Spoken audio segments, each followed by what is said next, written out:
Depuis le Moyen Âge, Chio était une île commerçante très riche. Elle intéressait les marchands italiens et fut une possession génoise à partir des premières années du XVe siècle, avant de passer sous la domination ottomane en 1566. Son intérêt économique, principalement lié au mastic, lui permet de jouir d'une relative liberté. La présence ottomane était en effet limitée, un gouverneur et quelques soldats dans l'ancienne forteresse. Le massacre de Chios est perpétré par les Ottomans contre la population grecque de l'île de Chios en avril 1822. Il constitue un des épisodes les plus célèbres de la guerre d'indépendance grecque. La guerre d'indépendance grecque, 1821-1829, est le conflit à l'issue duquel les Grecs, finalement soutenus par les grandes puissances, France, Royaume-Uni, Russie, réussirent à faire connaître leur indépendance par l'Empire ottoman. Pendant deux ans, ils multiplièrent les victoires. Cependant, ils commencèrent très vite à se déchirer, divisés entre politique et militaire. La Sublime Porte appela en 1824 à l'aide. Pour les Grecs, les défaites et les massacres se succédèrent. Les Ottomans débarquent alors à Chios pour y faire un massacre. L'île était une des plus riches de la mer Égée.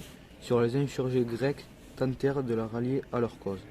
L'Empire ottoman ne pouvait l'accepter. Il désirait faire un exemple qui impressionnerait ses sujets insoumis, voire aussi venger le massacre de Turcs par les Grecs lors du siège de Tripolisa.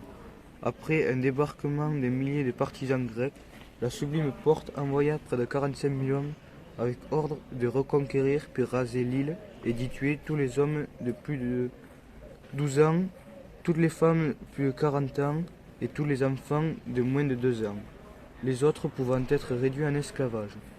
Le bilan est estimé à 25 000 morts, tandis que 45 000 Grecs auraient été vendus comme esclaves. Seulement 10 000 à 15 000 personnes auraient pu s'enfuir et se réfugier principalement. Nous nous interrogeons alors sur comment le tableau de Delacroix reflète les préoccupations de son temps. Ce massacre a été représenté par Eugène Delacroix, où l'on peut voir sur son tableau deux groupes qui s'opposent. À gauche, le groupe des Grecs meurtris, à droite, un groupe enlevé et violenté par un cavalier ottoman. Le soldat turc délimite la droite du tableau sur son cheval cabri. Il symbolise le cavalier vainqueur empli de violence triomphante. Une femme âgée assise regarde le ciel. Elle symbolise l'accablement d'un peuple entier. En arrière-plan, la terre est remplie de ruines. Dans le ciel vide, on voit la fumée des villages en feu. Le tableau est saturé d'incendies, de pillages, le terrain est ravagé, jonché de morts et de... Ce tableau évoque la difficulté d'affirmation du droit des peuples à disposer d'eux-mêmes à travers l'art romantique.